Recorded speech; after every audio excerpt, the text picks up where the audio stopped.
আসসালামু আলাইকুম। সুপ্রিয় শিক্ষার্থীরা কেমন আছেন সবাই? আশা করি সবাই ভালো আছেন, সুস্থ আছেন, সুন্দর আছেন। আরো একটি নতুন ক্লাসে আপনাদের সকলকে স্বাগত জানাচ্ছি। আজকে আমাদের আলোচনার টপিকটা হচ্ছে চর্যাপদ।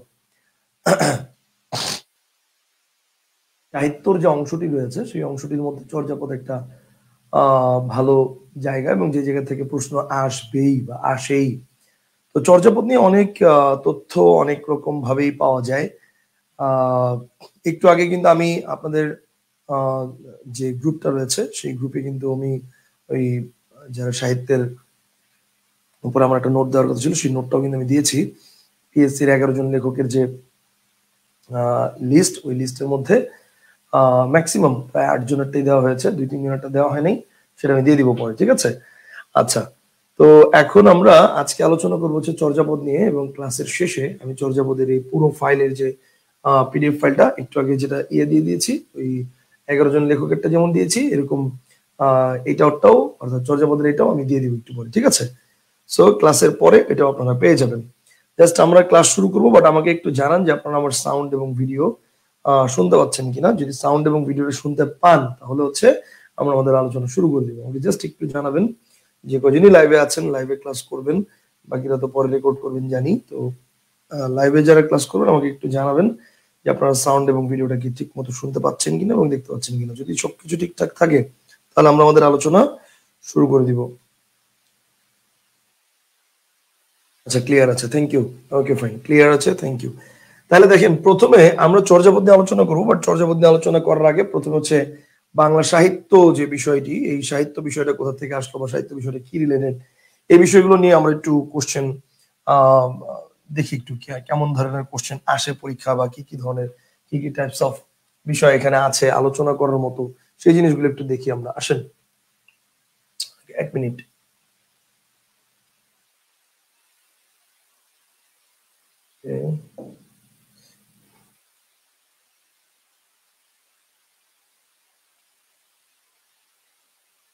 আচ্ছা, ক্লিয়ার ভাই, ক্লিয়ার ভাই, ওকে ফাইন, থ্যাংক ইউ, ঠিক আছে।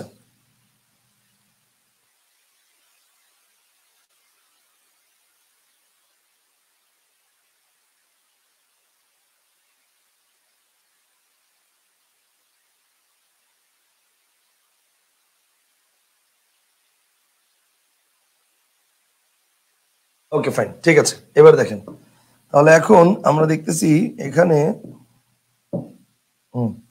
আমরা দেখতেছি সাহিত্য শব্দটার মূল শব্দটা কি বলেন? সাহিত্য শব্দটির মূল শব্দটা কি? সাহিত্য শব্দের মূল শব্দটা কিন্তু হচ্ছে শহীদ। সাহিত্য শব্দটা আসছে কোথা থেকে? সাহিত্য শব্দটা আসছে হচ্ছে শহীদ থেকে, ঠিক আছে? সাহিত্য শব্দটা কোথা থেকে আসছে? শহীদ থেকে আসছে, ওকে ফাইন। রবীন্দ্রনাথের মতে সাহিত্য হচ্ছে একের ভিতর, মানে একের সহিত অন্যের মিলনের নামই হচ্ছে সাহিত্য। এটা কার মতে? রবীন্দ্রনাথ ঠাকুরের মতে। বাংলা সাহিত্যের প্রাচীনতম রূপ কাব্য। এটা কিন্তু পরীক্ষা অনেক সময় আসে। বাংলা সাহিত্যের প্রাচীনতম রূপ কি? কাব্য। কারণ আগেরকার মানুষরা সাধারণত কবিতার ভাষাতেই কথা বলতো, ঠিক আছে? মানে দেখা গেছে যে মিলিয়ে মিলিয়ে বা ছন্দের সাহায্যে যে কথা বলা, ওই জিনিসটা কিন্তু কাজ করতো। আচ্ছা, তারপরে কি বলছে? লোকসাহিত্যের প্রাচীনতম সৃষ্টি হচ্ছে ছড়া। লোকসাহিত্যের প্রাচীনতম সৃষ্টি কি? লোকসাহিত্যের প্রাচীনতম সৃষ্টি ছড়া। বাংলা সাহিত্যের প্রাচীনতম রূপ কাব্য, লোকসাহিত্যের প্রাচীনতম সৃষ্টি ছড়া। ডাক ও খনার বচন মূলত কি বিষয়ক? ডাক ও খনন বচন এটা মূলত হচ্ছে কৃষি বিষয়ক। এটা কিন্তু আমাদের পরীক্ষা আসে, শিল্প বিষয়ক, কৃষি বিষয়ক, সমাজের সামাজিক ব্যবস্থা বিষয়ক ইত্যাদি। এটা পরীক্ষা আসছিল। তো ডাক ও খনন বচন কি বিষয়ক? এটা হচ্ছে কৃষি বিষয়ক, ঠিক আছে? আচ্ছা, এরপরে কি আছে? এরপরে দেখেন, এরপরে কি আছে? খনার বচনের যে বিষয়টা, এটার বিষয়টা একটু এখানে ক্লিয়ার করা হয়েছে যে খনার বচন মূলত কৃষি তত্ত্ব ভিত্তিক ছড়া। বৌদ্ধ সমাজে যেমন ডাকের বচনের উৎপত্তি হয়েছিল, বৌদ্ধ সমাজে হচ্ছে ডাকের বচনের উৎপত্তি হয়েছিল, তিনি হিন্দু সমাজে খনার বচনের প্রচলন ছিল, ঠিক আছে? আনুমানিক 8ম থেকে 1200 শতাব্দীর মধ্যে খনার বচনগুলো রচিত। অনেকের মতে খনা নামক জ্যোতির্বিদ্যায় পারদর্শী এক বিদুষী বাঙালি নারীর রচনা এই ছড়াগুলো। তবে এই নিয়ে মতভেদ আছে। অজস্র খনার বচন যুগ যুগান্তর ধরে গ্রাম বাংলার অজস্র খনার বচন যুগ যুগান্তর ধরে গ্রাম বাংলার জনজীবনের সাথে মিশে আছে। এই রচনা গুলো 4 ভাগে বিভক্ত: কৃষিকাজের প্রথা ও কুসংস্কার, কৃষিকাজে ফলিত ও জ্যোতির্বিজ্ঞান, আবহাওয়া জ্ঞান, আর হচ্ছে শস্যের যত্ন সম্পর্কিত উপদেশ, ঠিক আছে? শস্যের যত্ন সম্পর্কিত উপদেশ। তো এই জন্য খনার বচন হচ্ছে কি রিলেটেড বলেন? কৃষি রিলেটেড। আচ্ছা, এরপরে কি বলছে, বাংলা সাহিত্যের যুগ বিভাগকে ভাগ করা যায় কয় ভাগে? 3 ভাগে। একটা হচ্ছে, এটা আমরা সবাই জানি, এটা জাস্ট আমি আপনাদেরকে একটু ওভারঅল মানে ওভারভিউ করে দিচ্ছি। প্রাচীন যুগ, মধ্যযুগ, আধুনিক যুগ। এখন প্রাচীন যুগ কোনটা? প্রাচীন যুগ হচ্ছে 650 থেকে 1200 সাল পর্যন্ত, এই যুগটাকে বলা হয় প্রাচীন যুগ। মধ্যযুগ হচ্ছে 1201 থেকে 1800 সাল, 1201 থেকে 1800 সাল। আর আধুনিক যুগ হচ্ছে 1801 থেকে বর্তমান সময় পর্যন্ত। এখন এই ক্ষেত্রে পেজটা যে জায়গায় লাগে এইটা আমরা সবাই পারি, কিন্তু মনে করেন অপশনে পেজটা কখন লাগায় জানেন?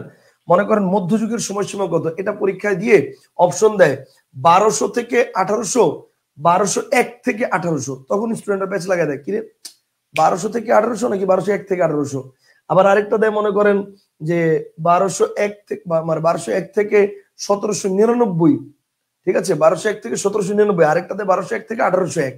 তো এরকম যখন করে তখন হচ্ছে স্টুডেন্টদের পেজটা লাগে। এই জন্য এটা বারবার বলছি, খেয়াল রাখবেন। 650 থেকে 1200, 1201 থেকে 1800, 1801 থেকে বর্তমান সাল পর্যন্ত। আচ্ছা, এখন এই যে 1801 থেকে বর্তমান সাল অর্থাৎ আধুনিক যুগ, এটাকে আবার দুই ভাগে ভাগ করা যায়। আধুনিক যুগটাকে ভাগ করা যায় দুই ভাগে। একটা হচ্ছে আধুনিক যুগের প্রথম পর্যায়ে, আর আরেকটা হচ্ছে আধুনিক যুগের দ্বিতীয় পর্যায়ে, ঠিক আছে। একটা হচ্ছে আধুনিক যুগের প্রথম পর্যায়ে, আরেকটা হচ্ছে আধুনিক যুগের দ্বিতীয় পর্যায়ে। আধুনিক যুগের প্রথম পর্যায়ে যে সময়সীমা সেটা হচ্ছে 1801 থেকে 1860 সাল পর্যন্ত। আধুনিক যুগের প্রথম পর্যায়ের সময়সীমা 1801 থেকে 1860 সাল পর্যন্ত। এখন প্রশ্ন হচ্ছে, কেন ভাই 1801 থেকে 1860 হইলো, এটা 1890 কেন হইলো না, বা 1700 সাল পর্যন্ত কেন হইলো না? আচ্ছা, সরি 1900 সাল পর্যন্ত কেন হইলো না? এটা কেন 1801 থেকে 1860 হইলো? কারণ ঈশ্বরচন্দ্র গুপ্ত হচ্ছে, ওনার জন্ম কবে? 1760 থেকে 1860।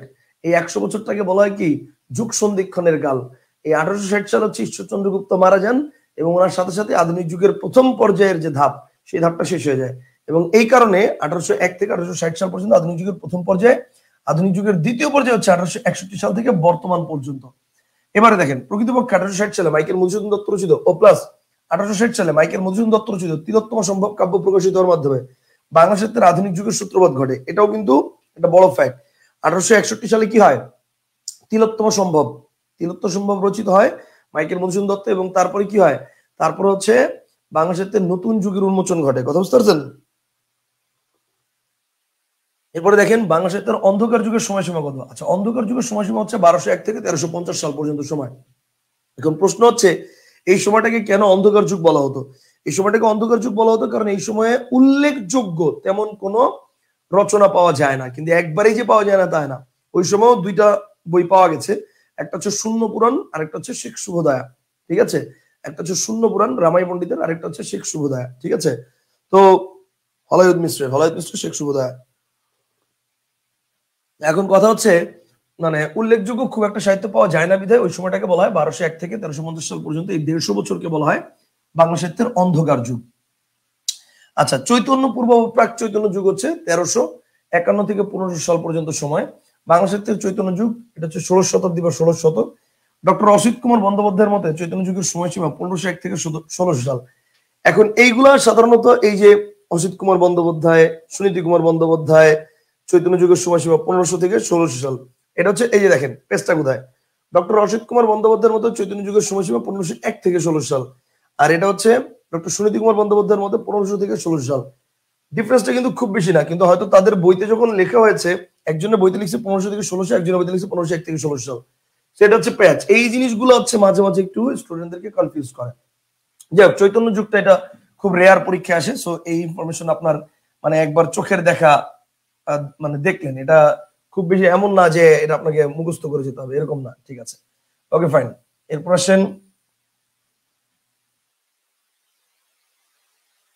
ওকে, এরপর দেখেন, এরপর হচ্ছে আমরা আবার চলে যাই আমাদের ইনফরমেশন গুলোতে। খেয়াল করেন, চৈতন্য পরবর্তী যুগ হচ্ছে 1601 থেকে 1800 সাল পর্যন্ত, মতান্তরে 1701 থেকে 1800 সাল পর্যন্ত সময়, এটা হচ্ছে চৈতন্য পরবর্তী যুগ।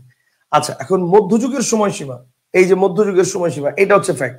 মধ্যযুগের সময়সীমা হচ্ছে 1800 সাল পর্যন্ত হলেও প্রকৃতপক্ষে বাংলা সাহিত্যের মধ্যযুগের অবসান ঘটে 1760 সালে ভারতচন্দ্র রায়গুণাকরের মৃত্যুর মাধ্যমে। ভারতচন্দ্র রায়গুণাকর, এই আমি একটু আগে ঈশ্বরচন্দ্র গুপ্তের কথা বলছিলাম, ওটা ভুল। ভারতচন্দ্র রায়গুণাকরের মৃত্যুর মাধ্যমে 1760 সালে হচ্ছে 1760 সালে হচ্ছে কি হয়, ভারতচন্দ্র রায়গুণাকর মারা যায়, তার মাধ্যমে বাংলা সাহিত্যের মধ্যযুগের অবসান ঘটে অ্যাকচুয়ালি। আর এই যে 1760 থেকে 1860 সাল যে যুগটা 100 বছর, এই 100 বছরকে বলা হয় যুগ সন্ধিক্ষণ, অর্থাৎ দুইটা যুগের মিলন সময়। বুঝতে পারছেন? এই যে দেখেন বাংলা সাহিত্যের যুগ সন্ধিক্ষণ 1760 থেকে 1860 সাল পর্যন্ত সময়। যুগ সন্ধিক্ষণের কবি বলা হয় ঈশ্বরচন্দ্র গুপ্তকে। মানে ঈশ্বরচন্দ্র গুপ্ত মারা গেছে তত সালে তা না, কিন্তু ঈশ্বরচন্দ্র গুপ্ত যুগ সন্ধিক্ষণের কবি। এরপর দেখেন প্রাচীন যুগের সাহিত্য ধারা হচ্ছে ব্যক্তি নির্ভর। এটা কিন্তু ইম্পর্টেন্ট, এটা কিন্তু পরীক্ষা মাঝে মাঝে আসে। কোন সাহিত্য কি নির্ভর? প্রাচীন যুগের সাহিত্য ধারা হচ্ছে ব্যক্তি নির্ভর, মধ্যযুগের সাহিত্য ধারা হচ্ছে ধর্ম নির্ভর, আর আধুনিক যুগের সাহিত্য ধারা হচ্ছে কি মানুষ নির্ভর। আধুনিক যুগের সাহিত্য ধারা হচ্ছে মানুষ নির্ভর। আচ্ছা, এরপরে দেখেন কার মতে কবে এই চর্যাপদ বা এগুলা রচিত হয়, বাংলা ভাষার উৎপত্তি কার মতে কোথায় হয়? আচ্ছা, এটা একটু খেয়াল করেন। ডক্টর মোহাম্মদ শহীদুল্লাহর মতে বাংলা ভাষার উৎপত্তি হয় 7ম শতাব্দীতে, অর্থাৎ প্রাচীন যুগে। ডক্টর মোহাম্মদ শহীদুল্লাহর মতে বাংলা ভাষার উৎপত্তি হয় গৌড়ীয় প্রাকৃত ভাষা থেকে। দুইটা পয়েন্ট মনে রাখবেন। ডক্টর মোহাম্মদ শহীদুল্লাহর মতে বাংলা ভাষার উৎপত্তি হয় 7ম শতাব্দীতে গৌড়ীয় প্রাকৃত ভাষা থেকে। 7ম শতাব্দীতে গৌড়ীয় প্রাকৃত ভাষা থেকে। আর ডক্টর সুনীতি কুমার চট্টোপাধ্যায়ের মতে বাংলা ভাষার উৎপত্তি হয় 10ম শতাব্দীতে, অর্থাৎ প্রাচীন যুগে। দুটি প্রাচীন যুগে, বাট একজন বলছে 7ম শতাব্দী, একজন বলছে 7ম শতাব্দী, আরেকজন বলছে 10ম শতাব্দীতে। আর সুনীতি কুমারের মতে বাংলা ভাষার উৎপত্তি হয় হচ্ছে মাগধী অপভ্রংশ থেকে।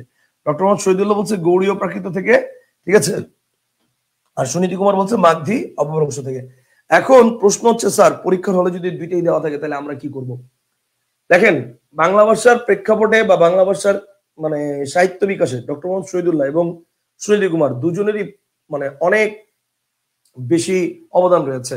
সো কারো হচ্ছে কারো মতকে আপনি অবহেলা করতে পারবেন না। কিন্তু বাংলাদেশের প্রেক্ষাপটে এটা একটা ফ্যাক্ট যে বাংলাদেশের প্রেক্ষাপটে ডক্টর মোহাম্মদ শহীদুল্লাহর মতামতটাকে একটু বেশি প্রাধান্য দেওয়া হয়, এটাই, আর কিছু না। তো সেই দৃষ্টিকোণ থেকে যদি চিন্তা করি তাহলে সেই দৃষ্টিকোণ থেকে ডক্টর সুনীতি কুমার চট্টোপাধ্যায়ের মতামতের চেয়ে ডক্টর মোহাম্মদ শহীদুল্লাহর মতামতটাকে আমরা বেশি প্রাধান্য দিয়ে যদি ধরি তাহলে ডক্টর মোহাম্মদ শহীদুল্লাহর মতামতটা আমরা গ্রহণ করবো। অর্থাৎ 7ম শতাব্দীতে বাংলাদেশের উৎপত্তি হয় প্রাচীন যুগে, এবং সেটা হচ্ছে গৌড়ীয় প্রাকৃত ভাষা থেকে। তবে যদি গৌড়ীয় অপভ্রংশ না থাকে তাহলে তখন আমরা মাগধী অপভ্রংশ দিতে পারবো। কথা বুঝতে পারছেন? আচ্ছা, গুড, ওকে। এরপর আসেন, এরপরে কি আছে? আচ্ছা, এই যে দেখেন এখানে একটা খুব ইম্পর্টেন্ট কথা আছে, খুবই খুবই খুব ইম্পর্টেন্ট কথা আছে। এই যে এটা ডক্টর সুনীতি কুমারের মতে, ডক্টর সুনীতি কুমারের মতে বাংলা ভাষার উৎপত্তি হয় মাগধী অপভ্রংশ থেকে।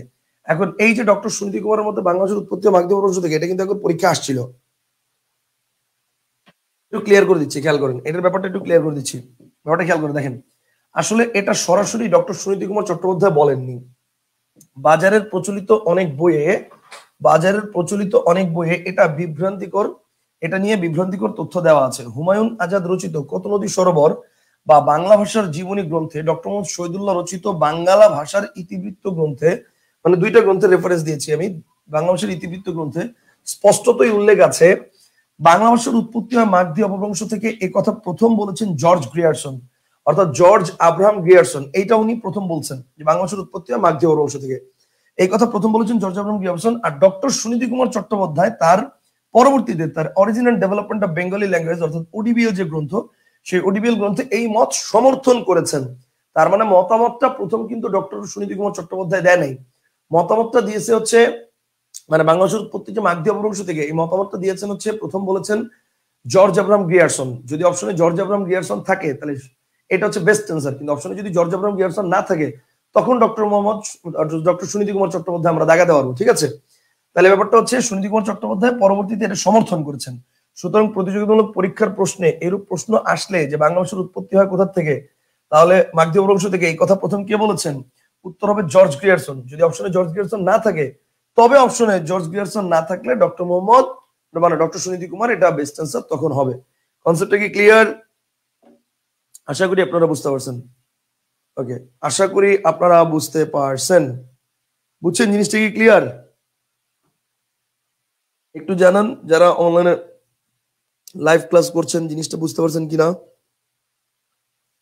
যারা লাইভ ক্লাস করছেন জিনিসটা ধরতে পারছেন কিনা। এটা কিন্তু পরীক্ষায় আসে এবং এটা কিন্তু বিসিএস এর কোশ্চেন, প্রিভিয়াস ইয়ার্স বিসিএস এর কোশ্চেন এটা, যে মতামতটা কে দিয়েছেন। আচ্ছা ঠিক আছে, আসেন।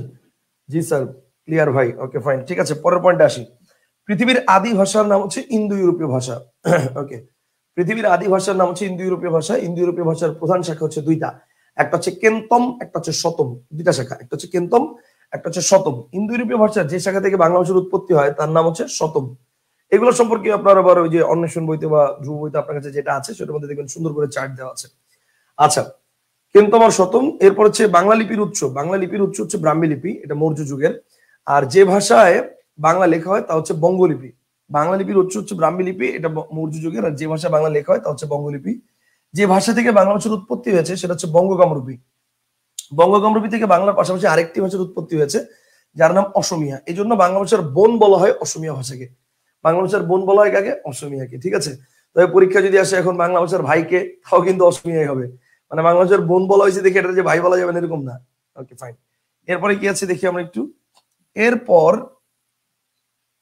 ইনফরমেশন গুলো হচ্ছে চর্যাপদ নিয়ে। এবার হচ্ছে ইন্ডিভিজুয়ালি চর্যাপদ নিয়ে আলোচনা। ইন্ডিভিজুয়ালি চর্যাপদ নিয়ে আলোচনা, বাংলা ভাষার চর্যাপদ নিয়ে আলোচনা। বাংলা সাহিত্যের আদি ও প্রাচীনতম নিদর্শন হচ্ছে চর্যাপদ। এখন দেখেন চর্যাপদ আবিষ্কারের প্রেক্ষাপট। আগে একটু আপনাকে আমি চর্যাপদের প্রেক্ষাপটটা পড়ে শুনাই যে প্রেক্ষাপটটা কি, কোন প্রেক্ষাপটে চর্যাপদটা আবিষ্কার হলো। 1882 সালে বিবিধার্থ পত্রিকার সম্পাদক রাজেন্দ্রলাল মিত্র সংস্কৃত বুদ্ধিস্ট লিটারেচার ইন নেপাল গ্রন্থে নেপালের রাজদরবারের বৌদ্ধতান্ত্রিক সাহিত্যের একটি তালিকা প্রকাশ করেন। মানে যতগুলো বই ছিল বৌদ্ধতান্ত্রিক, সেগুলো সাহিত্যের একটি তালিকা প্রকাশ করেন। রাজা রাজেন্দ্রলাল মিত্র ছিলেন ভারতের নাগরিক। তিনি ছিলেন এশিয়াটিক সোসাইটির প্রথম ভারতীয় সভাপতি। রাজেন্দ্রলাল মিত্রের মৃত্যুর পর তৎকালীন ব্রিটিশ সরকার বাংলা, বিহার, উড়িষ্যা ও আসাম অঞ্চলের পুঁথি সংগ্রহের দায়িত্ব দেন ঢাবির বাংলা সংস্কৃত বিভাগের প্রতিষ্ঠাতা চেয়ারম্যান হরপ্রসাদ শাস্ত্রীকে। তিনি রাজেন্দ্রলাল মিত্র প্রদত্ত তালিকার সূত্র ধরেই 1897 সালে প্রথমবার এবং 1898 সালে দ্বিতীয়বার নেপাল ভ্রমণ করেন। তবে 1907 সালে তৃতীয়বার নেপাল গিয়ে রাজদরবারের পুঁথিশালা থেকে নেপাল রয়্যাল লাইব্রেরি, রাজদরবারের নেপালের রয়্যাল লাইব্রেরির নাম নেপাল রয়্যাল লাইব্রেরি থেকে চর্যাপদ আবিষ্কার করেন 1907 সালে। তবে এটা কিন্তু তার তৃতীয় গমনে। এর আগেও তিনি দুইবার গেছেন, একবার হচ্ছে 1897 সালে, একবার 1898 সালে। তো নেপাল গমন করেন এবং সেখান থেকে হচ্ছে তিনি আবিষ্কার করেন। এবার আসেন চর্যাপদ সম্পর্কিত সাধারণ আলোচনা, কিছু একদম বেসিক কিছু আলোচনা দিচ্ছি।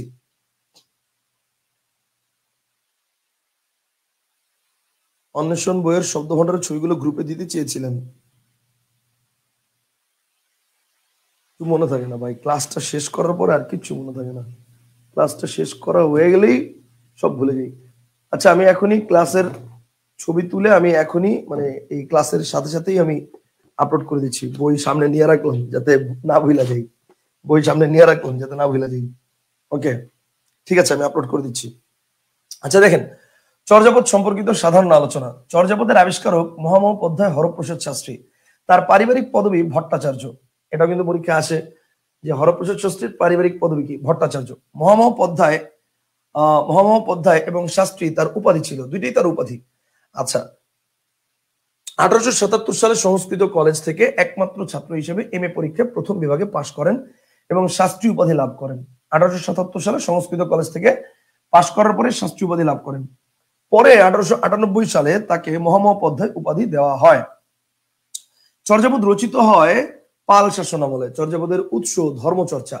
চর্যাপদ রচনা হয় পাল শাসন আমলে। চর্যাপদের উৎস হচ্ছে ধর্মচর্চা। চর্যাপদের আদি নাম হচ্ছে চর্যাচর্য বিনিশ্চয়। চর্যাপদের আদি নাম চর্যাচর্য বিনিশ্চয়। চর্যা অর্থ আচরণ, আর চর্যাচর্য অর্থ হচ্ছে পালনীয় ও বর্জনীয়, মানে কি আমার করা উচিত এবং কি আমার করা উচিত না, এটাই হচ্ছে চর্যাচর্য। এরপর দেখেন চর্যাপদে বিবৃত হয়েছে বৌদ্ধদের তত্ত্বকথা। চর্যাপদের পদগুলো আবিষ্কৃত হয়েছে নেপালের রাজদরবারের পুঁথিশালা থেকে। চর্যাপদের পুঁথি নেপালে যাওয়ার কারণ তুর্কি আক্রমণকারীদের ভয়ে পণ্ডিতগণ তাদের পুঁথি নিয়ে নেপালে পালিয়ে গিয়েছিল বলে চর্যাপদের পুঁথি নেপালে পাওয়া গিয়েছে। Okay fine. এরপর হচ্ছে চর্যাপদের রচনাকাল। চর্যাপদের রচনাকাল নিয়ে অনেকের মতবিরোধ আছে, বিশেষ করে ডক্টর মোহাম্মদ শহীদুল্লাহ এবং সুকুমার সেন বা সুনীতি কুমার, এদের মধ্যে একটু মতবিরোধ আছে। দেখেন, ডক্টর মোহাম্মদ শহীদুল্লাহ মতে চর্যাপদ রচিত হয় 650 থেকে 1200 সালের মধ্যে। এটা হচ্ছে ডক্টর মোহাম্মদ শহীদুল্লাহ মতামত যে 650 থেকে 1200 সালের মধ্যে রচনা হয়। ডক্টর সুনীতি কুমারের মধ্যে হচ্ছে না, এটা 950 থেকে 1200 সালের মধ্যে। কার মধ্যে? সুনীতি কুমারের মধ্যে। তো এখন প্রশ্ন হচ্ছে ভাই, দুইটি যদি অপশনে থাকে, ওই যে বললাম দুইটি অপশনে থাকে, ডক্টর মোহাম্মদ শহীদুল্লাহ মতামতটাকে বেশি প্রাধান্য দিবেন। দুইটাই পারফেক্ট, বাট কথা হচ্ছে ডক্টর মোহাম্মদ শহীদুল্লাহ মতামতটাকে একটু বেশি প্রাধান্য দেওয়া হয়। তাহলে 650 থেকে 1200 সালের মধ্যে, ঠিক আছে। ওকে, এরপরে ডক্টর সুকুমার সেনের মতে চর্যাপদ রচিত হয় 900 থেকে 1350 সালের মধ্যে। সুকুমার সেনের মধ্যে চর্যাপদ রচিত হয় 900 থেকে 1350 সালের মধ্যে। তবে এটা হচ্ছে ওই উপরের দুইটি বেশি প্রাধান্য পায় এবং উপরের দুইটা নিয়ে বেশি কোশ্চেন আর হয়। আচ্ছা, এবার আসেন চর্যাপদের ভাষা। চর্যাপদের ভাষাটা কি? চর্যাপদ রচিত হয়েছে পয়ার ও ত্রিপদী ছন্দে। আধুনিক ছন্দ বিচারে যদি বলি তাহলে সেটা হচ্ছে মাত্রাবৃত্ত ছন্দে। চর্যাপদ রচিত হয়েছে পয়ার ছন্দে, এটাকে বলা হয় পয়ার ছন্দ। তবে আধুনিক ভাষা বিচারে যদি বলি যে আধুনিক ভাষা বিচারে চর্যাপদ কোন ছন্দ, তাহলে এটা হচ্ছে মাত্রাবৃত্ত ছন্দ। এরপর দেখেন চর্যাপদের পদগুলো রচিত সান্ধ্য ভাষায় বা সন্ধ্যা ভাষায়। এখন সান্ধ্য ভাষা বলার কারণ কি? সান্ধ্য মানে কি বা সন্ধ্যা মানে কি?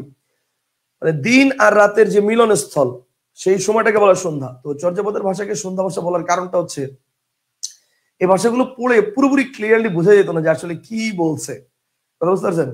মানে পুরোপুরি ক্লিয়ার না যে চর্যাপদের ভাষাটাতে আসলে কি বলা হয়েছে। তো এই কারণে এটা চর্যাপদের ভাষাগুলোকে বলা হয় সান্ধ্য ভাষা বা সন্ধ্যা ভাষা। হরপ্রসাদ শাস্ত্রীর মধ্যে চর্যাপদের ভাষা আলো আধারীর ভাষা।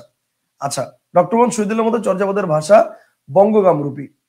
চর্যাপদের ভাষা নিয়ে সর্বপ্রথম আলোচনা করেন বিজয় চন্দ্র মজুমদার 1920 সালে history of the Bengali language গ্রন্থে। 1920 সালে বিজয় চন্দ্র মজুমদার চর্যাপদের ভাষা নিয়ে সর্বপ্রথম আলোচনা করেন the history of Bengali language এই গ্রন্থে। ঠিক আছে। আচ্ছা, এরপর আসেন চর্যাপদের ভাষাকে বাংলা প্রতিপন্ন করেন। এটা কিন্তু পরীক্ষা আসে যে চর্যাপদের ভাষা, মনে করেন চর্যাপদ খুঁজে পাওয়ার পরে 1907 সালে হরপ্রসাদ শাস্ত্রী যখন চর্যাপদটা খুঁজে পাইল 1907 সালে নেপালের রয়্যাল দরবার থেকে, রয়্যাল লাইব্রেরি থেকে, এখন তখন কি আপনার মনে হয় বাংলাদেশ খেলে দাবি জানাইছে এটা বাংলা ভাষা? নেপাল বলে নাই। নেপালের রাজ দরবার থেকে যেহেতু এত পুরানো একটা জিনিস মানে পাইছে 650 সালের, মানে প্রায় 1400 বছর আগের একটা জিনিস পাইছে, তাহলে নেপাল কি বলছে না এটা আমার? ভারত বলছে না এটা আমার? চায়না বলছে না এটা আমার? সবাই যার যার নিজেদের বলে এটা কি দাবি করছে, সবাই নিজেদের বলে দাবি করছে। তো এটা নিয়ে যখন গবেষণা হয়েছে, গবেষণা করে চর্যাপদের ভাষাটা যে আসলে বাংলা ভাষা এটা প্রথম প্রতিপন্ন করেন, মানে এটা প্রথম প্রমাণ করেন, এটা হচ্ছে বা সুনীতি কুমার চট্টোপাধ্যায় প্রথম আলোচনা করেন এটা নিয়ে হচ্ছে সুকুমার, প্রথম আলোচনা করেন হচ্ছে বিজয় চন্দ্র মজুমদার 1920 সালে আলোচনা করেন চর্যাপদের ভাষা নিয়ে, প্রথম আলোচনা করেন হচ্ছে বিজয় চন্দ্র মজুমদার 1920 সালে। কিন্তু চর্যাপদের ভাষাকে বাংলা প্রতিপন্ন করেন এটা হচ্ছে ডক্টর সুনীতি কুমার চট্টোপাধ্যায় 1926 সালে origin and development of Bengali language গ্রন্থে। The origin and development of Bengali language এই গ্রন্থে। কেমন আছেন ভাইয়া? আলহামদুলিল্লাহ। আচ্ছা, তাহলে origin and development of Bengali language এই গ্রন্থে চর্যাপদের ধর্মতত্ত্ব নিয়ে প্রথম গবেষণা করেন ডক্টর মোহাম্মদ শহীদুল্লাহ 1927 সালে ধর্মতত্ত্ব নিয়ে। 1942 খ্রিস্টাব্দে চর্যাপদের সহজ পাঠ উদ্ধার করেন। অর্থাৎ চর্যাপদের যে ভাষা, এই ভাষাটা যে আজকে আমরা বুঝি যে এটার অর্থ এটা, এই জিনিসটা কিন্তু আসলে মানে আবিষ্কার করার পরেই মানে হয় নাই। এটা আবিষ্কার করার পরে এটা নিয়ে গবেষণা করে করে করে 1942 সালে চর্যাপদের সহজ পাঠ উদ্ধার করেন। অর্থাৎ চর্যাপদের যে ভাষা দ্বারা কি বোঝানো হয়েছে এই বিষয়টা হচ্ছে উদ্ধার করা হয় 1942 সালে।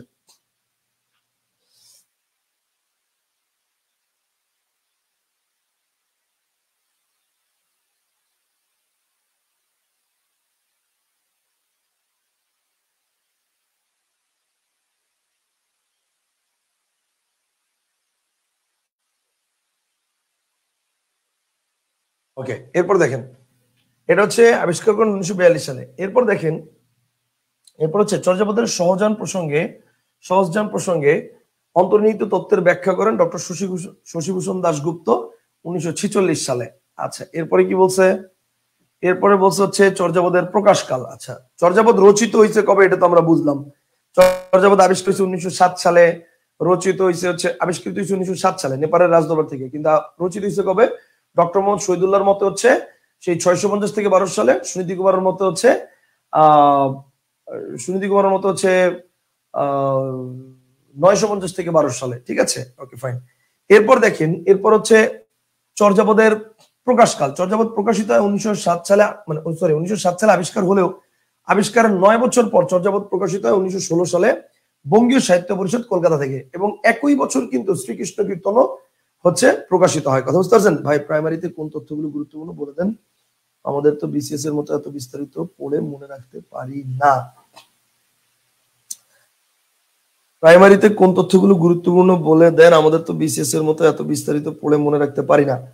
আচ্ছা, ঠিক আছে, তাহলে আগে আমি একটু মানে বিসিএস স্টাইলে পড়াই, তারপর হচ্ছে কোনগুলা বেশি গুরুত্বপূর্ণ লাইন সেগুলো আমি আবার একটু আপনাদেরকে যখন নোটটা দিব তখন আমি এটা লাল কালি করে দিব। ঠিক আছে, আপনাদেরকে একটু পরে, আমি তো বলছি এই ক্লাসের নোটটাও আমি একটু আগে আপনাদের গ্রুপে কিন্তু একটা পিডিএফ শেয়ার করছি পিএসসির 11 জন লেখকের মধ্যে প্রায় 8 জন লেখকের, যেটা নিয়ে আমার ক্লাস নেওয়ার কথা। তো 8 জন লেখকের পিডিএফ আমি অলরেডি শেয়ার করে দিছি। তো এরকম হচ্ছে চর্যাপদের পিডিএফটা আমি ক্লাসের পরে একটু পরে দিয়ে দিব। তো ওখানে বেশি গুরুত্বপূর্ণ লাইন যেগুলো সেগুলো হচ্ছে আমি লাল কালি দিয়ে মার্ক করে দিব, ঠিক আছে? ভাই ব্যাকরণ আলোচ্য বিষয়গুলো নিয়ে ক্লাস নেবেন বলছিলেন, আচ্ছা ঠিক আছে নিব। আমার তো ক্লাস নিতে তো প্যারা নাই আমার, ব্যাপারটা তো এরকম না যে আমি কোন ক্লাস টপিক আপনারা বলছেন আমি নিব না, কথা বুঝেন নাই, নিব না, সমস্যা নাই, নিব যে কোনো টপিক। যদি আমাদের ক্লাস না নেওয়া হয় আমরা অবশ্যই নিব, টেনশন নাই। Okay fine. এবার দেখেন তাহলে চর্যাপদের প্রকাশকাল হচ্ছে, চর্যাপদ প্রকাশিত হয় হচ্ছে 1916 সালে বঙ্গীয় সাহিত্য পরিষদ কলকাতা থেকে। প্রথম প্রকাশের সময় চর্যাপদের নাম ছিল হাজার বছরের পুরাণ বাংলা ভাষায় বৌদ্ধ গান ও দোহা। হাজার বছরের পুরাণ বাংলা ভাষায় বৌদ্ধ গান ও দোহা। আচ্ছা, চর্যাপদ আবিষ্কারের সময় হরপ্রসাদ শাস্ত্রী ডাকার্ণব, কান্নপাদের দোহা এবং সরহপাদের দোহা নামে বাংলা ভাষার আরো 3টি প্রাচীন পুঁথি নেপালের রাজদরবার থেকে আবিষ্কার করেছিলেন। তার মানে একসাথে আবিষ্কার করেছিলেন কিন্তু 4টা। একটা হচ্ছে চর্যাপদ, এর বাইরে আবিষ্কার করেছিলেন আরো 3টা। একটা হচ্ছে ডাকার্ণব, কান্নপাদের দোহা এবং সরহপাদের দোহা, দোহা মানে দোয়া আর কি, ওকে ফাইন, নামে বাংলা ভাষার আরো 3টি প্রাচীন পুঁথি নেপালের রাজদরবার থেকে আবিষ্কার করেছিলেন। প্রথম প্রকাশের সময় এই 4টি পুঁথি একত্রে মিলিয়ে প্রকাশ করা হয়। প্রথম প্রকাশের সময় অর্থাৎ চর্যাপদ প্রথম প্রকাশের সময় এই 4টি পুঁথি একত্রে মিলিয়ে প্রকাশ করা হয়। গ্রন্থ 4টির মধ্যে চর্যাপদের ভাষা ছিল বাংলা, বাকি 3টি অপভ্রংশ ভাষায় রচিত, ঠিক আছে? চর্যাপদ প্রকাশিত হয় হরপ্রসাদ শাস্ত্রীর সম্পাদনায়। চর্যাপদ তিব্বতী ভাষায় অনুবাদ করেন কীর্তিচন্দ্র 1938 সালে, তা আবিষ্কার করেন ডক্টর প্রবোধ চন্দ্র বাগচি। আচ্ছা, মানে তিব্বতী ভাষায় চর্যাপদ অনুবাদ করেন হচ্ছে এটা, এবং 1938 সালে এই মানে তার যে অনুবাদটা, এই অনুবাদটা হচ্ছে আবিষ্কার করেন ডক্টর প্রবোধ চন্দ্র বাগচি। আচ্ছা, এরপর আসেন চর্যাপদের পদ সংক্রান্ত তথ্য। আচ্ছা, এবার আসেন চর্যাপদের যে পদ, অর্থাৎ চর্যাপদের কে লেখছে, কয়টা লেখছে, মহিলা কবি কে, কার কয়টা, শ্রেষ্ঠ কে, পুরাণ কে, আগের কে, সব এখানে আলোচনা করা আছে। ডক্টর মোহাম্মদ শহীদুল্লাহর মতে চর্যাপদের পদ সংখ্যা হচ্ছে 50টা। এটা নিয়ে আবারও পেজ, ডক্টর মোহাম্মদ শহীদুল্লাহর মতে চর্যাপদের পদ সংখ্যা হচ্ছে 50টা। সুকুমার সেনের মতে এটা হচ্ছে 51টা। এখন কোনটা রাইট? এখন ভাই ওই যে বললাম দুইটাই রাইট, বাট বাংলাদেশের প্রেক্ষাপটে ডক্টর মোহাম্মদ শহীদুল্লাহ মতামতটাকে মুসলিম কান্ট্রি হিসেবে বেশি প্রাধান্য দেওয়া হয়। সো চর্যাপদের যদি বলি যে শহীদুল্লাহ মতে ইয়া কয়টা, চর্যাপদের পদ সংখ্যা কয়টা? 50টা। এবং শুধু যদি বলে চর্যাপদের পদ সংখ্যা কয়টা, 50 থাকলে 50 বেস্ট অ্যান্সার। এবার আসেন সুকুমার সেনের মতো চর্যাপদের পদ সংখ্যা 51টা। চর্যাপদের মোট পদ পাওয়া গেছে 46.5টি। দেখেন 46.5টা। একটি পদের অর্থাৎ 23 নম্বর পদের 10 লাইনের মধ্যে 6 লাইন পাওয়া গেছে, মানে অর্ধেক। 10 লাইনের মধ্যে 6 লাইন পাওয়া গেছে খণ্ডিত অংশ সহ। তো ওইটা হচ্ছে 46.5টা। তাহলে পায় নাই কয়টা? কথা বুঝছেন? 50টা যদি ধরি তাহলে পায় নাই কয়টা? 46.5টা পাইছি, তাহলে 3.5টা পাইনি। তাহলে 3.5টা কি কি খেয়াল করেন। চর্যাপদের পদ পাওয়া যায়নি 3টি, একটা তো মানে অর্ধেক পাইছি, বাকি অর্ধেক পাইনি, তাহলে সালের হিসাব গেল। বাকি যে 3টা, কান্নপারচিত 24 নম্বর পদ, তন্ত্রীপারচিত 25 নম্বর পদ এবং কুক্করিপারচিত 48 নম্বর পদ। তো এই 3টা হচ্ছে পদ পাওয়া যায় নি, কথা বুঝতে পারছেন?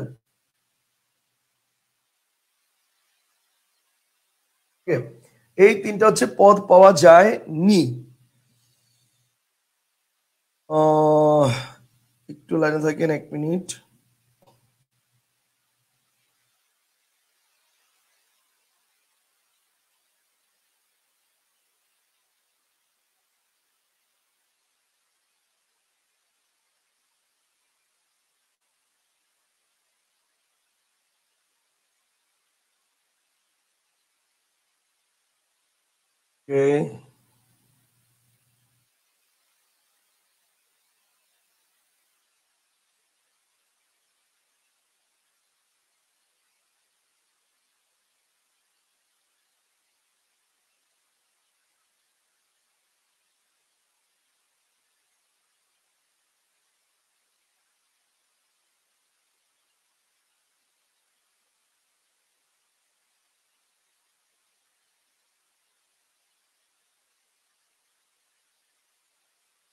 তোমাদের গ্রুপে একটা পোস্ট করতেছি। ওকে,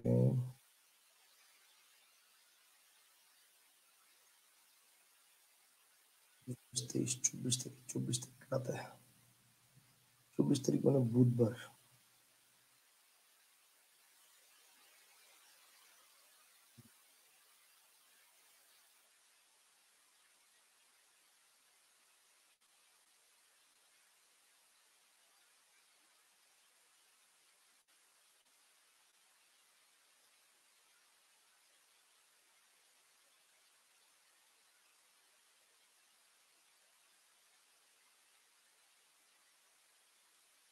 কে বাগধারা 698, 998, 699, 486 থেকে 499, 486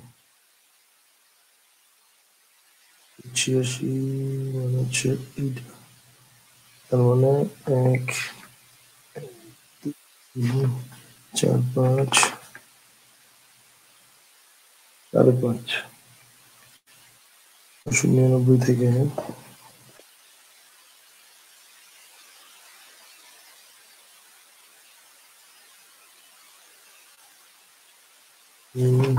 4, 5, 8,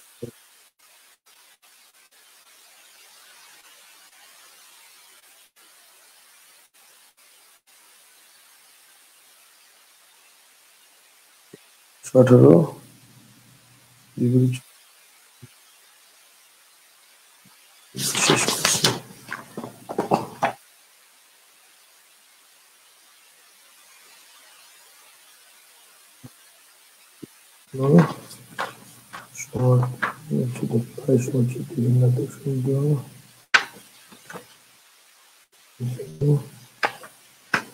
অর্ধেক শূন্য, অর্ধেক শব্দ 30 পর্যন্ত হয়েছে। ঘোড়া 30 পর্যন্ত হয়েছে, থেকে 30, 22 থেকে 30,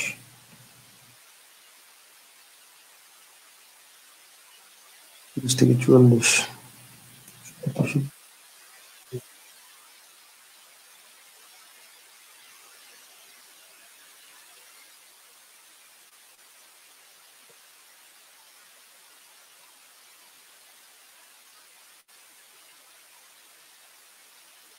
পাথর জোনাকি ঘর।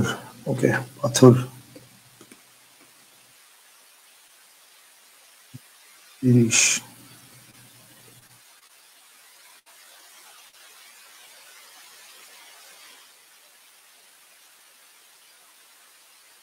ঘর 34,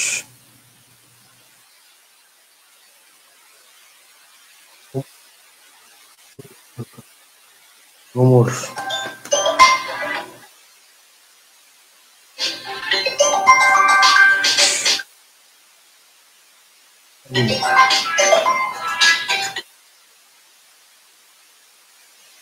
আসসালামু আলাইকুম।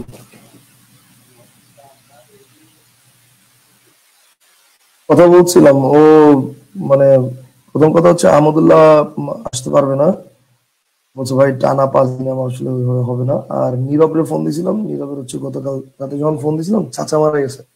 আমি আর মানে ও হচ্ছে গ্রামে যেতেছে মাত্র, আসতে আসতেই দেখা যাবে যে 1 সপ্তাহ লাগবে, এর মধ্যে তো আপনার শেষই হয়ে যাবে কোর্স। এই জন্য আমি ওর কিছু বলিই নাই।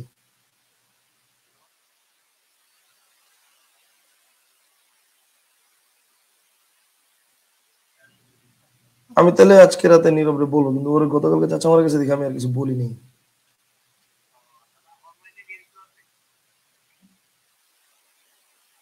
তাহলে আগে দেখি, মানে ও তো গ্রামে গেছে, এখন মনে করেন বোর্ড টোড সবই তো ঢাকায়।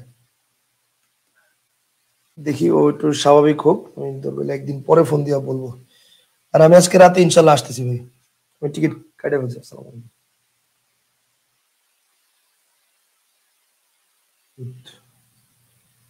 36 বিদ্যুৎ, 37 অন্ধকার, আর 38,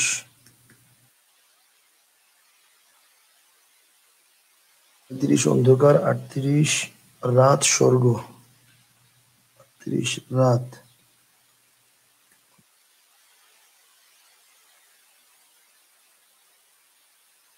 স্বর্গ, 40,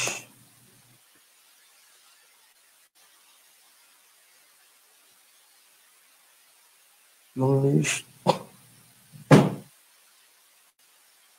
হচ্ছে পুত্র কন্যা নারী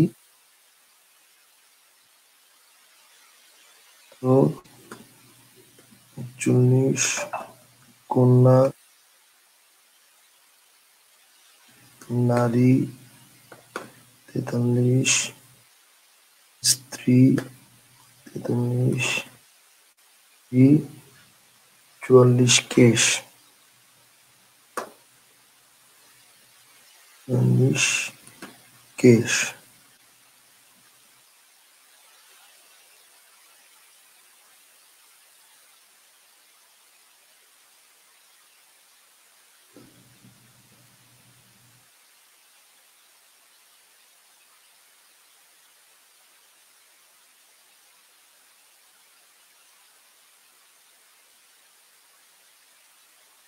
অর্থ শব্দ এক কথায় প্রকাশ পৃষ্ঠা নম্বর 174 থেকে 178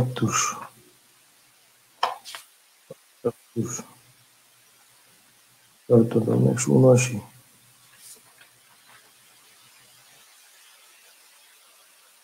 79 80 81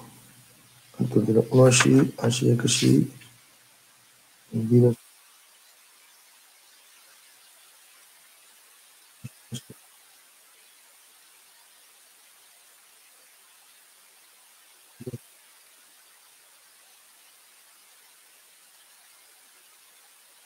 82 80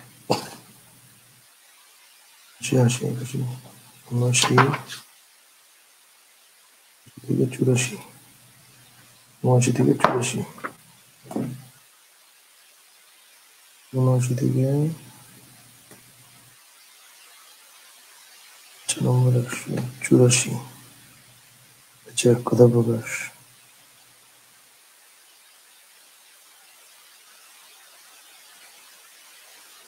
প্রকাশ গেল কথা প্রকাশের পরে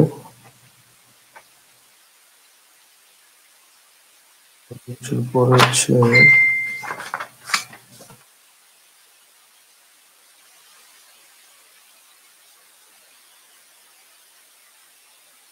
পারিভাষিক শব্দ এ বি সি ডি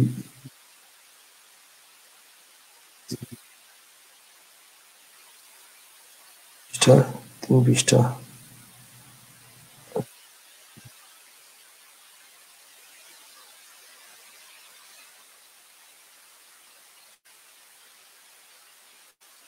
পারিভাষিক শব্দ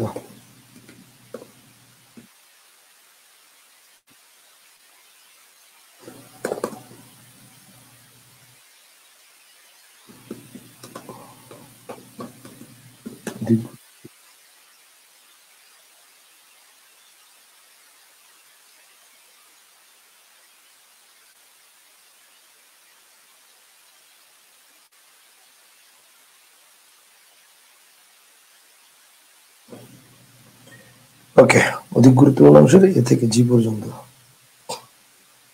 ঠিক আছে ওকে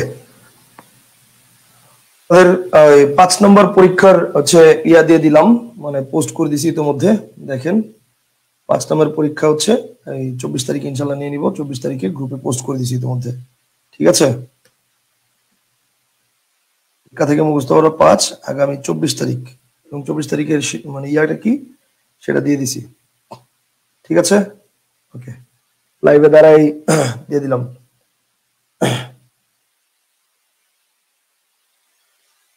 হ্যাঁ 3 দিন হলো বই অর্ডার দিছি কিন্তু কোনো খবর নাই কি বলেন আচ্ছা আপনি আমাকে একটু ইনবক্সে নক দিন তো পার্সোনালি দেখবো না ধ্বনি পরিবর্তন নিয়ে ক্লাস করানো হয়নি হ্যাঁ সেটা আমার মাথায় আছে আমরা তো নিব আচ্ছা ফাইন ঠিক আছে আমরা এবার আমাদের পড়ায় আসি আমরা তখন হচ্ছে ওই রুটিনটা দিচ্ছিলাম এখন আমরা আমাদের আবার পড়ায় আসি আচ্ছা তাহলে চর্যাপদের পদকর্তা কয়টা নিয়ে ঝামেলা কোনটা সঠিক 23 নাকি 24 আচ্ছা দেখেন এই যে এটার মধ্যেও এটার উত্তর আপনি যেটা প্রশ্ন করছেন এটার উত্তর আপনি সামনে পেয়ে যাবেন একটু পরে আমি এটা নিয়ে আলোচনা করেছি দেখেন ডক্টর মোহাম্মদ শহীদুল্লাহর মতে চর্যাপদের পদ সংখ্যা হচ্ছে 50টা সুকুমার সেনের মতো হচ্ছে 51টা চর্যাপদের পদ মোট পদ পাওয়া গেছে 46.5টা একটি পদের 23 নং পদের 10 নম্বর লাইনের 6টা লাইন পাওয়া গেছে খণ্ডিত অংশ সহ আচ্ছা চর্যাপদের পদ পাওয়া যায়নি হচ্ছে 3টি অংশের একটা হচ্ছে কান্নপা রচিত 24 নম্বর পদ তন্ত্রীপা রচিত 25 নম্বর পদ এবং কুক্কুরীপা রচিত 48 নম্বর পদ আচ্ছা, চর্যাপদের রচয়িতা সংক্রান্ত তথ্য। রচয়িতা কি দেখেন, চর্যাপদের রচয়িতার সংখ্যা হচ্ছে ডক্টর মোহাম্মদ শহীদুল্লাহ রচিত বুদ্ধিস্ট মাইস্টিক সংস গ্রন্থানুসারে 23 জন। এই যে একটু আগে মাত্র যিনি কোশ্চেন করছেন যে চর্যাপদের পদকর্তা কয়জন, এটা কি 23 নাকি 24, এটা নিয়ে একটা ঝামেলা আছে। আচ্ছা দেখেন, চর্যাপদের রচয়িতা কয়জন, এটা রচয়িতার সংখ্যা হচ্ছে ডক্টর মোহাম্মদ শহীদুল্লাহ রচিত বুদ্ধিস্ট মাইস্টিক সংস গ্রন্থানুসারে 23 জন, কিন্তু সুকুমার সেন রচিত বাংলা সাহিত্যের ইতিহাস গ্রন্থানুসারে 24 জন। এখন তাহলে সুকুমার সেন আর ডক্টর মোহাম্মদ শহীদুল্লাহ দুজনের মধ্যে আমরা ডেফিনেটলি ডক্টর মোহাম্মদ শহীদুল্লাহ মতামতটাকে বেশি প্রাধান্য দিব। তো সেই হিসেবে 23 জন বেস্ট আনসার। 23 না থাকলে অপশনে তখন আমরা 24 ধরবো। এরপর দেখেন, চর্যাপদে যেসব কবি পদ রচনা করেন তাদের প্রত্যেককে বলা হয় মহাসিদ্ধ। চর্যাপদে যেসব কবি পদ রচনা করেন তাদের প্রত্যেককে কি বলা হয়? মহাসিদ্ধ বলা হয়। আচ্ছা, এরপরে কি বলছে? মহাসিদ্ধ। চর্যাপদের প্রধান কবি হচ্ছে কান্নপা। চর্যাপদের প্রধান কবি হচ্ছে কান্নপা। কান্নপার প্রকৃত নাম হচ্ছে কৃষ্ণাচার্যপাদ। ঠিক আছে, কান্নপার মানে প্রকৃত নাম হচ্ছে কৃষ্ণাচার্যপাদ এবং উনি হচ্ছে প্রধান কবি চর্যাপদের।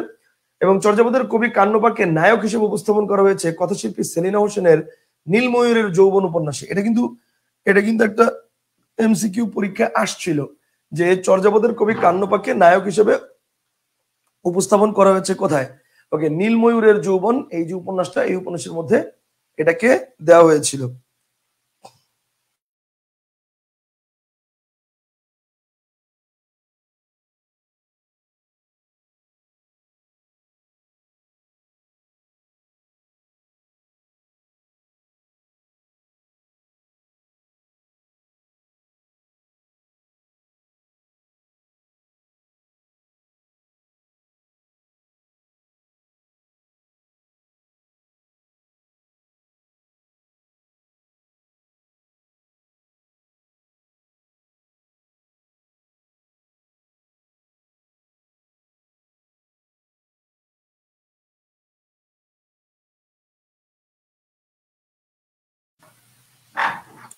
আচ্ছা, এরপর দেখেন, তাহলে চর্যাপদের কবি কান্নপাকে নায়ক হিসেবে উপস্থাপন করা হয়েছে কথাশিল্পী সেলিনা হোসেনের নীলময়ূরের যৌবন যে উপন্যাসটা রয়েছে সেই উপন্যাসে।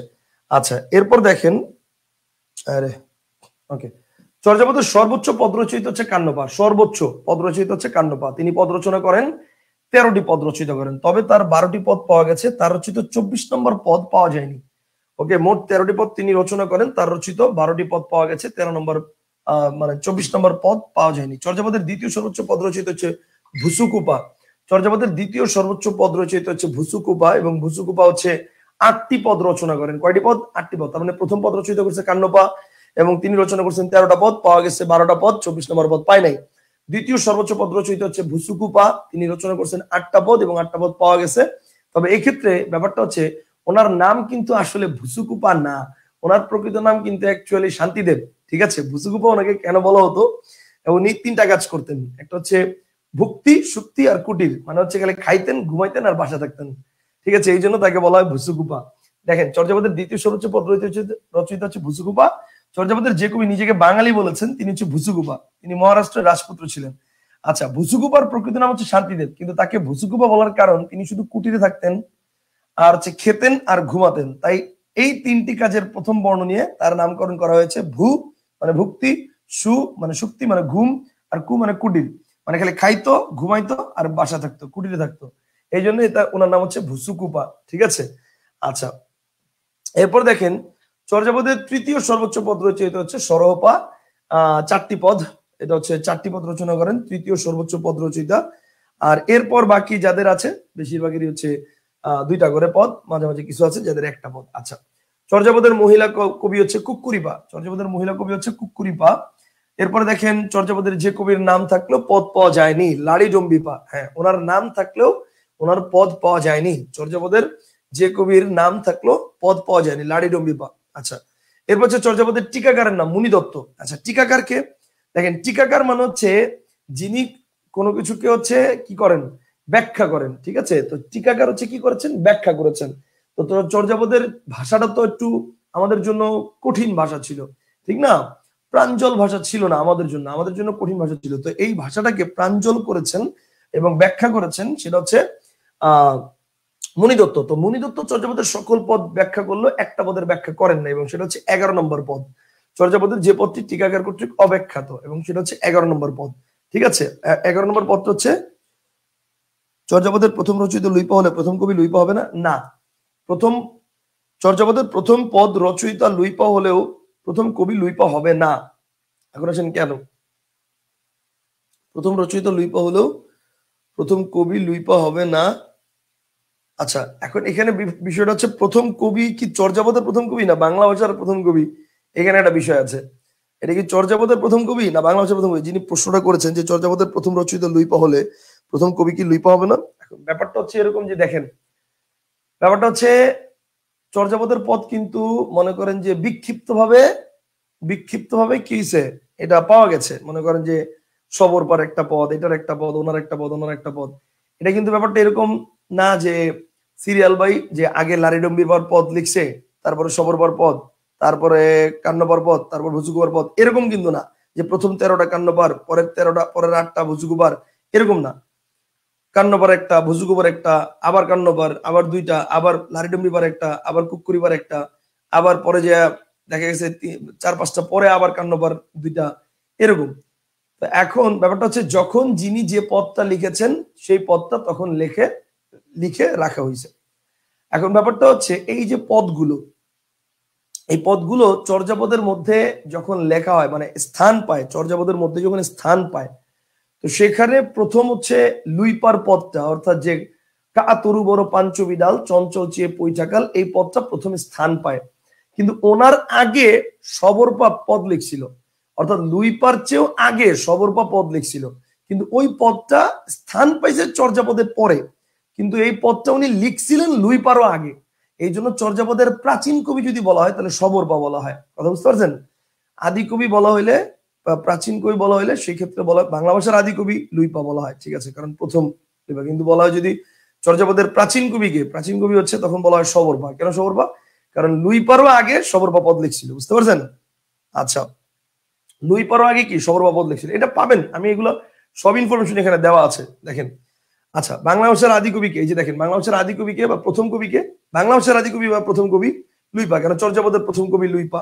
আচ্ছা, কিন্তু বাংলা ভাষার প্রাচীন কবিকে সবরপা। কেন? কারণ সবরপা হচ্ছে লুইপার পদের আগে পদ লিখছে। বুঝতে পারছেন? আচ্ছা, এরপরে কি লুইপার শিষ্য ছিলেন কার? নাগার্জুনের। লুইপার শিষ্য ছিলেন কার? নাগার্জুনের।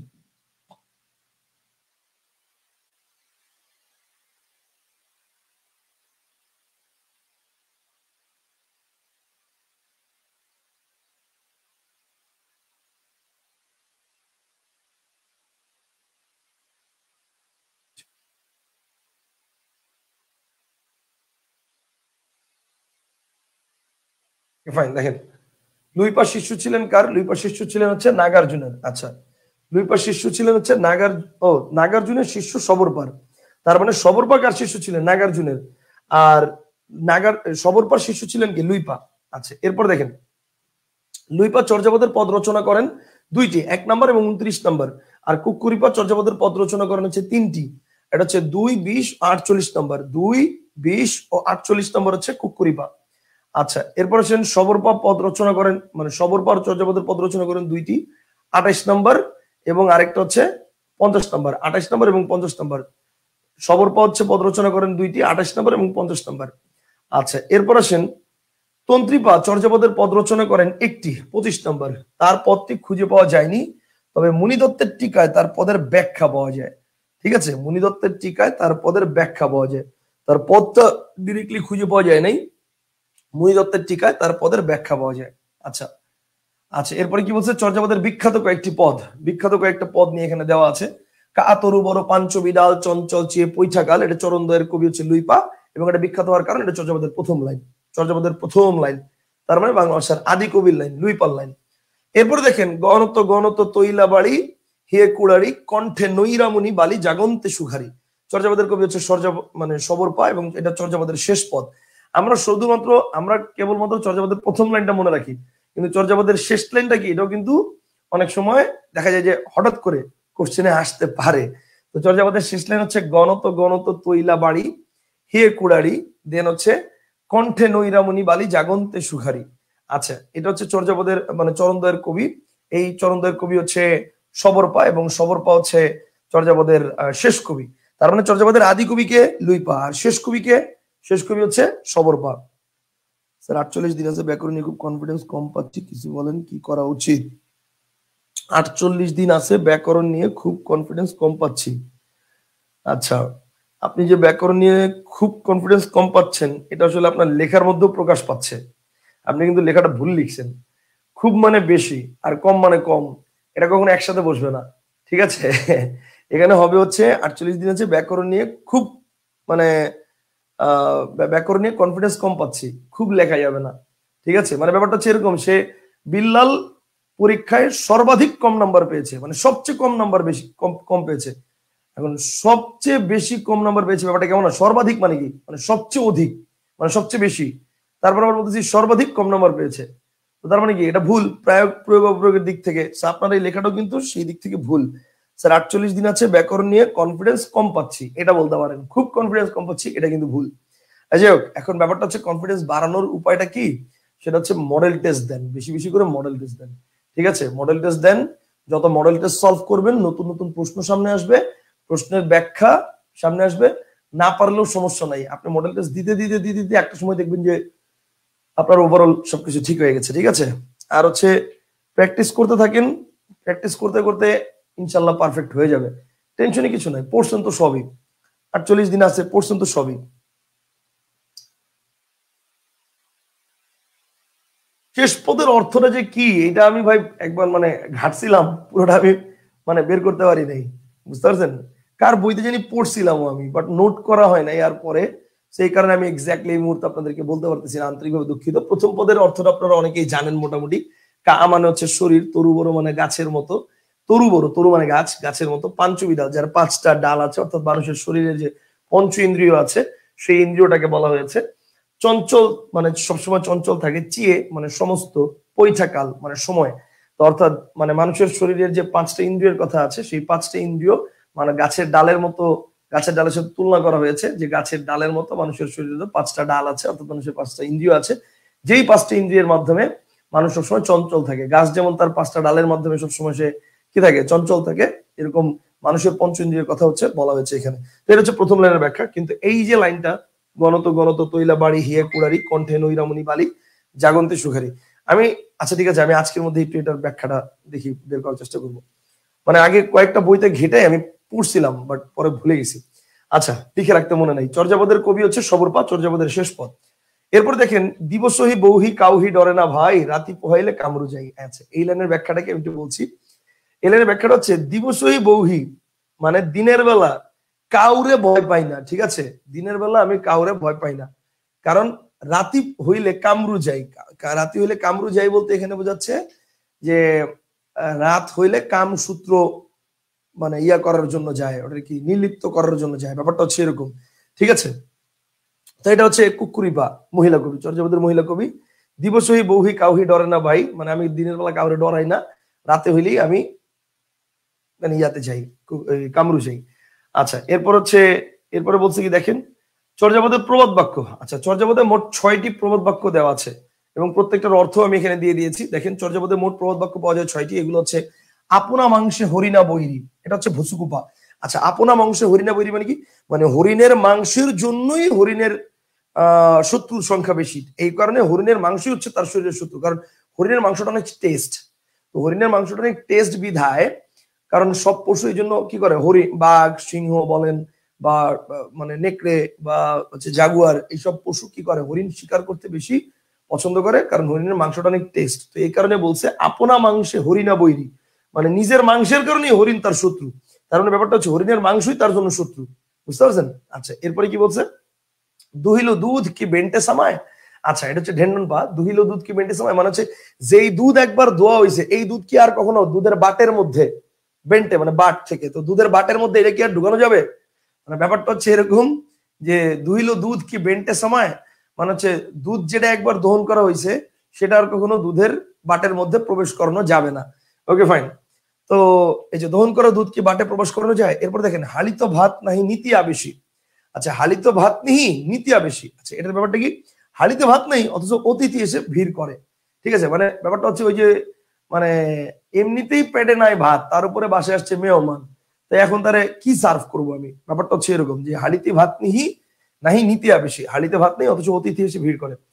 তারপর হচ্ছে হাতের কঙ্কন মা মালৌদাপন, হাতের কাঙ্কন মালৌদাপন, এটা হচ্ছে সরহপা। হাতের কঙ্কন মালৌদাপন কথাটার অর্থ হচ্ছে হাতের কাকন দেখার জন্য দর্পণ প্রয়োজন হয় না। হাতের কাকন, এই যে দেখেন আমার ব্রেসলেট, আমার ব্রেসলেট দেখার জন্য কি আমার মানে আয়নার দরকার হবে? আয়নার দরকার কি দেখতে? আমার কপাল দেখতে, আমার চোখ দেখতে, আমার গাল দেখতে, আমার মুখ দেখতে, যেটা আমি সব মানে ইজিলি দেখতে পারছি না, সেটার জন্য আমার আয়না দরকার, আমার দর্পণ দরকার। আমি দর্পণের দিকে তাকালে আমি এই অংশটা দেখতে পারবো, কিন্তু হাতের কঙ্কন দেখার জন্য কি আমার দর্পণ দেখার দরকার আছে?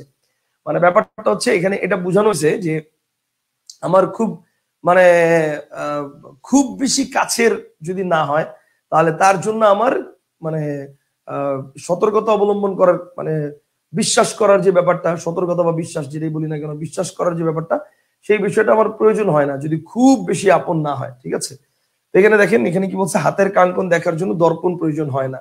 এরপর কি বলছে? বর্ষুন গুহালি কিমু দুঃখ বলন্দে। আচ্ছা, বর্ষুন মানে গুহালি কিমু দুঃখ বলন্দে, এটা হচ্ছে আপনারা বাগধারার মধ্যে যেটা পড়েন, ওই যে পড়েন না বাগধারার মধ্যে যে মানে দুষ্ট গরুর হচ্ছে শূন্য গোয়াল অনেক ভালো, ওইরকম। ঠিক আছে, যে দুষ্ট গরুর হচ্ছে শূন্য গোয়াল ভালো, বর্ষুন গুহালি।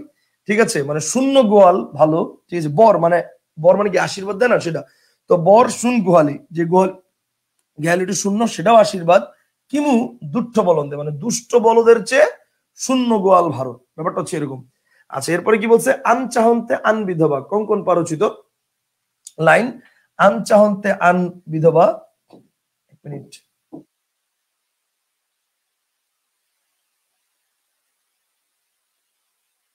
এখানে গেল,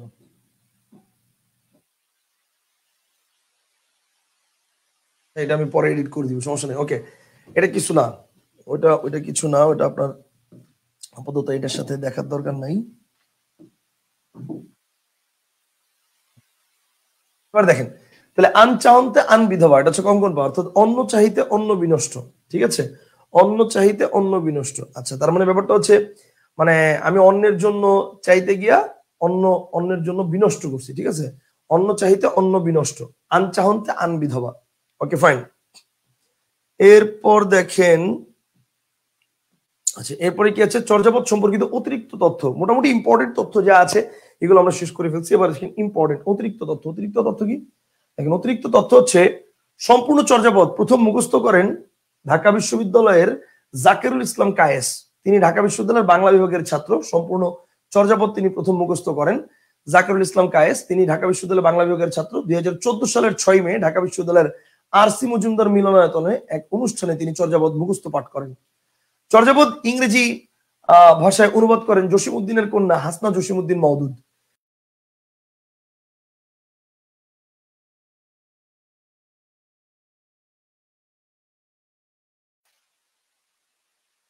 আসসালামু আলাইকুম, এক মিনিট, মেবি আমার লাইনটা অফ হয়ে গেছে, মানে ক্যামেরার লাইনটা অফ হয়ে গেছে।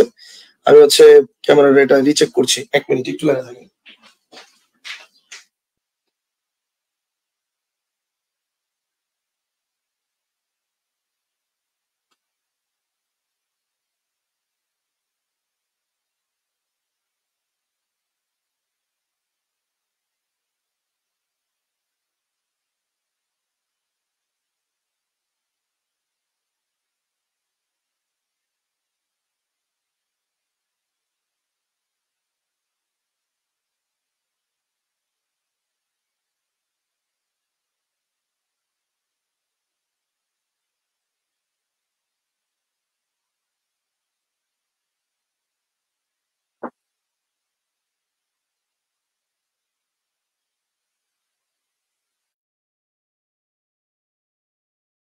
হ্যালো, আসসালামু আলাইকুম। হ্যাঁ, আশা করছি এখন আবার আপনারা শুনতে পাওয়ার কথা, তবে ক্লিয়ারলি দেখতে পাচ্ছেন না, এটা ক্লিয়ার করে দিচ্ছি আমি।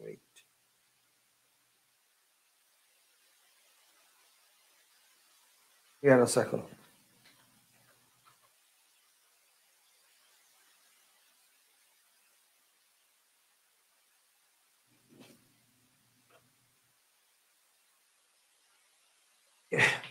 ঠিক আছে।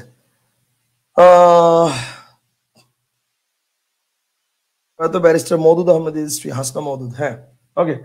জসিমউদ্দিনের কন্যা হাসনা জসিমউদ্দিন মওদুদ, এটা হচ্ছে তিনি অনুবাদ গ্রন্থের নাম হচ্ছে, তার অনুবাদ যে গ্রন্থটা সেটার নাম হচ্ছে mystic poetry of Bangladesh, mystic poetry of Bangladesh.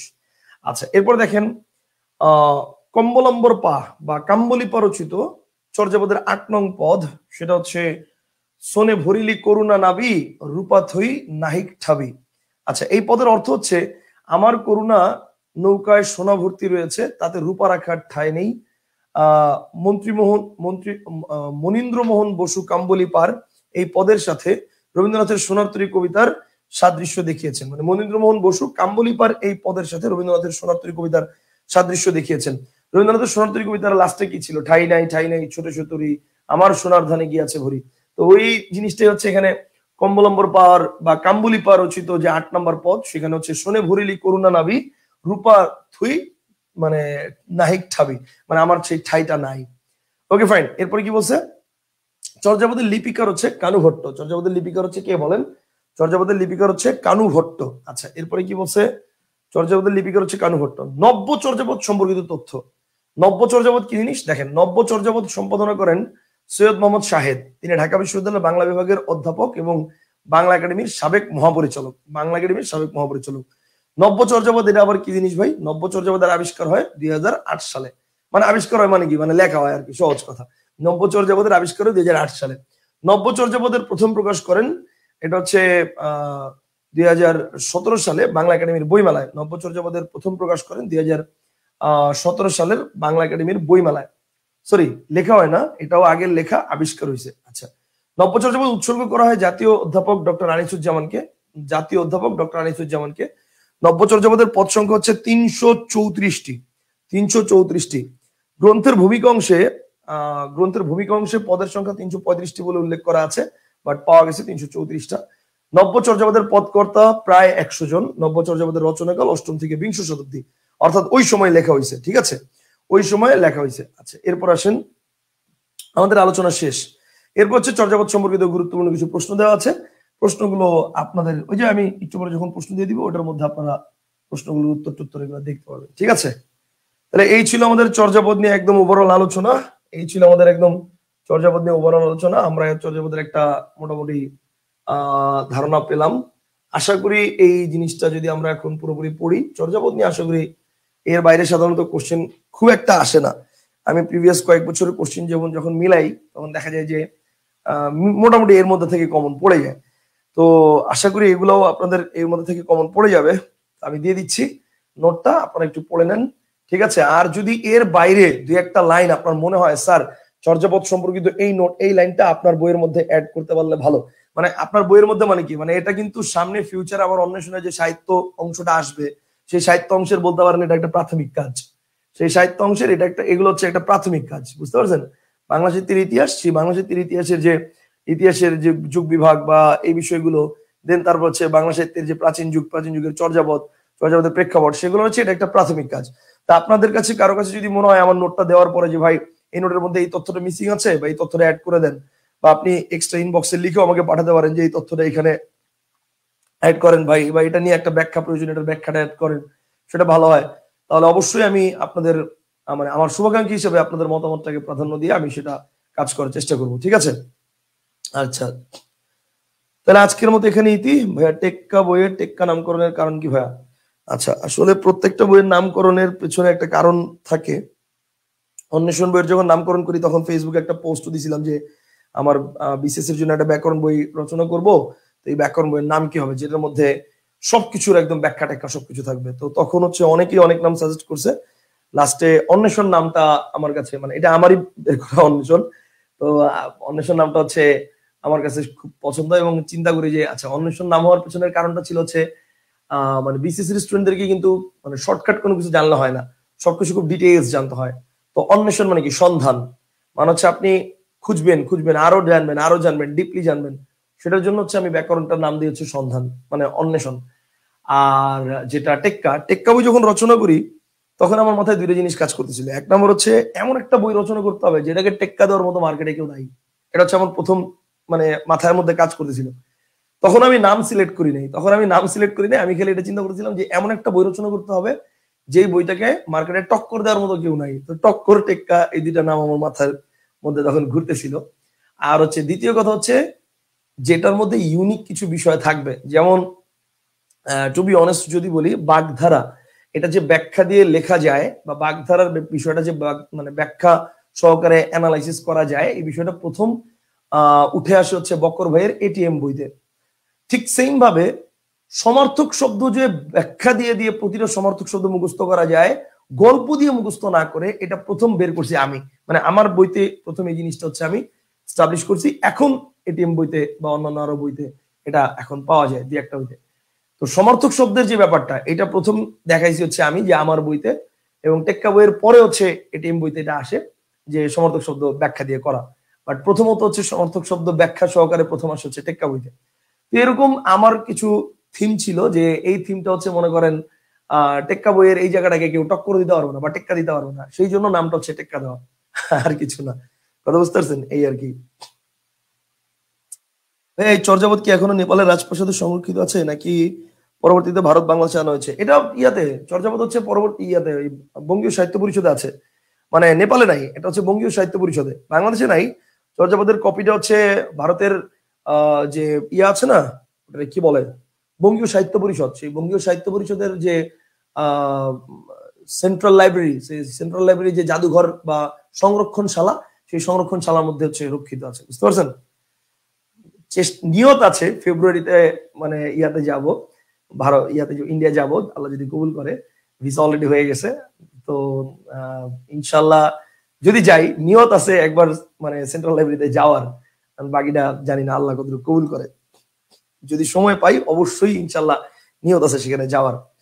ঠিক আছে, তাহলে আজকের মতো এখানেই আমি নোটটা দিয়ে দিচ্ছি এখনই। ওকে, আল্লাহ হাফেজ, আসসালামু আলাইকুম, ভালো থাকবেন, বাই।